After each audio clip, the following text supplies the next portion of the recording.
Samsung's got a fitness watch, Apple's probably going to have a new Apple Watch, and Fitbit has a brand new watch too, the Fitbit Versa 2, which is coming September 15th. I'm wearing it here on my wrist, and I've also got a lot of the Fitbit Versa accessories, but it's not the only thing that Fitbit's announced. Fitbit also has a new premium coaching service called Fitbit Premium. It's going to be $10 a month, and it's aiming to not just be your coach, but also your health advisor. Do you need to buy the new Fitbit? Well, if you like the idea of a Fitbit watch, the Versa 2 is a really nice upgrade to what the Versa already had. The watch is faster thanks to a new processor, and it's smoother scrolling. Finally, it's the type of non-sluggish response that I was hoping for back when the Versa first debuted. It's also got an AMOLED display. While it's not always easy to notice the difference between that and the previous display, it does mean that it can also be always on for at least a couple of days, which is nice if you want an always on screen. Or you can choose to have it turn off and you can get up to 5 days of battery life. So a little more battery life advantage versus the previous Versa. The cost is $200, which is what the Versa was originally, but keep in mind that the Versa's been out for a while and is often on sale, and the Versa Lite is $150. Again, that's often on sale. What you want the Versa 2 for are all of its extras. So not only is it faster, but it also has Amazon Alexa. This has a microphone, and you can talk to it and make requests. It doesn't have a speaker, but it will show you text responses. And you can use this if you've got the Alexa app installed even on an iPhone.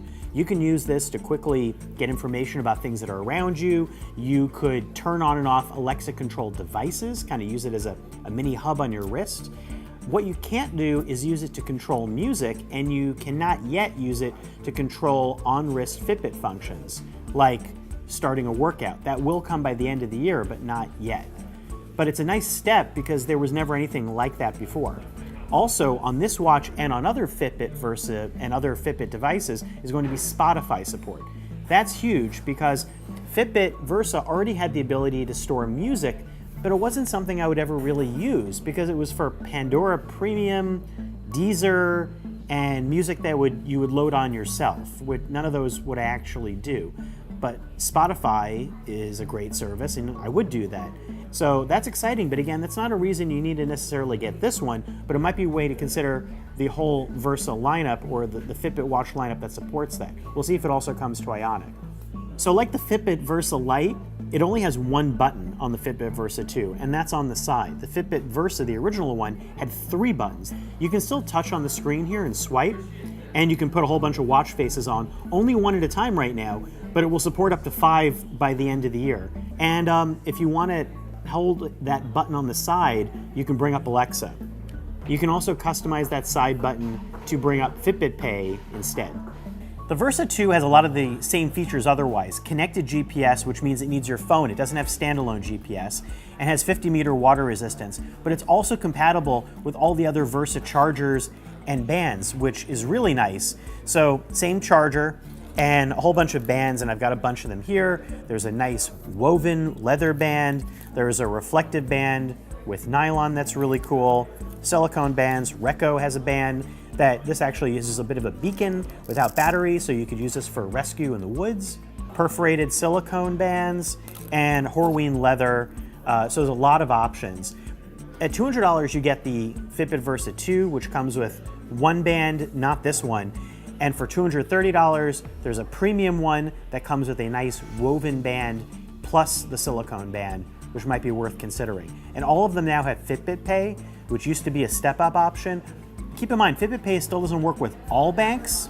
Let's talk about health, because Fitbit didn't introduce anything like an FDA-cleared technology. There's no ECG on this, but they have made strides with sleep tech. There's always been sleep tracking on the Fitbit, and Fitbit's new app now adds a feature that was in beta for a while called Sleep Score. It's really nice because it gives you a number that helps digest what it means in terms of what you've slept, your heart rate. It calculates different functions that used to be a little bit opaque and tries to make them a little clearer and pulling in a little more information about how restful your sleep was. Now, some of that deeper breakdown is only available if you pay up for Fitbit Premium.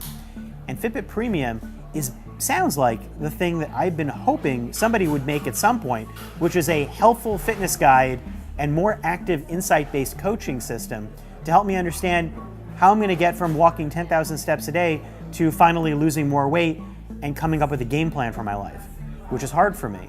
But it's adopting stuff that was previously in Fitbit Coach, which was also known as FitStar, but Fitbit's bundling that into this, but also adding more health advocacy stuff. Fitbit Premium is an interesting pathway. I'm not sure how many of those services I'm going to find so essential that now I think I have to pay $10 a month or $80 a year to add that. But it's an interesting thought, and I'm really curious to see how it compares to the rest of the Fitbit app.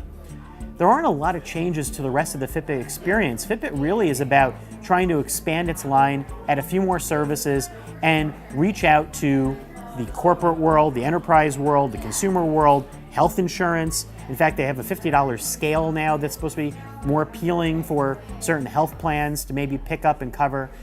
And that means that, no, you don't necessarily need to get this new watch. And I think Fitbit is acknowledging that. They want you in their data ecosystem, whether you have an older model or a newer model. And a lot of the new services and a lot of the new sleep tracking stuff on the Fitbit app will still be available to anybody who has heart rate on one of the previous Fitbit models. We'll have to follow up to see how that actually falls down the line in terms of which models will get the cutoff and which ones won't.